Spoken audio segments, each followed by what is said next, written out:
बिस्मिल्लाहिर्रहमानिर्रहीम। अस्सलामुअलैकुम। 94 न्यूज से मैं हूं ताहा। इलाकाई खबरों में मंडी बहाउद्दीन से खबर शामिल करते हैं। मंडी बहाउद्दीन में नाजायज तजावजात की भरमार। दुकानदारों ने अपना सामान दुकान की हदूद से बाहर निकाल कर रखना शुरू कर दिया।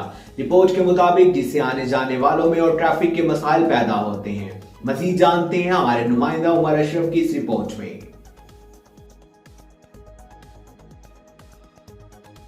अब खबर शामिल करते हैं मंडी बहाउद्दीन के मारूफ माल के बाहर पार्किंग के मसाइल की वजह से रेस्क्यू 112 और एम्बुलेंस के आने जाने में दुश्वारी।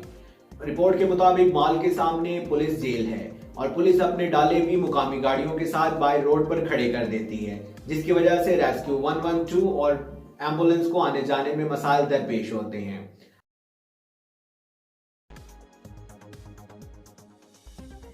अब खबर शामिल करते हैं मंडी बहाउद्दीन से। मंडी बहाउद्दीन शहर के वस्त में वाक़ सर सैयद हाई स्कूल के सामने पार्क की दीवार बिल्कुल गिर चुकी है। इंतजामिया खामोश है। रिपोर्ट के मुताबिक उस गिरी हुई दीवार को फलांग कर नशा करने वाले अफराद अंदर जाते हैं, जिसका सामने स्कूल के तलबा पर बहुत बुरा असर पड़ता है। मजीद जानते हैं इस रिपोर्ट में।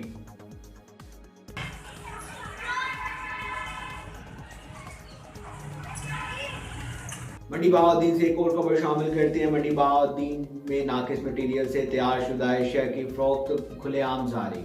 इस हवाले से पंजाब फूड अथॉरिटी और दूसरे महकमे बिल्कुल खामोश नजर आते हैं। शहरियों में मुख्तलिफ किस्म की बीमारियां फैल रही हैं। मजीद जानते हैं इस रिपोर्ट में।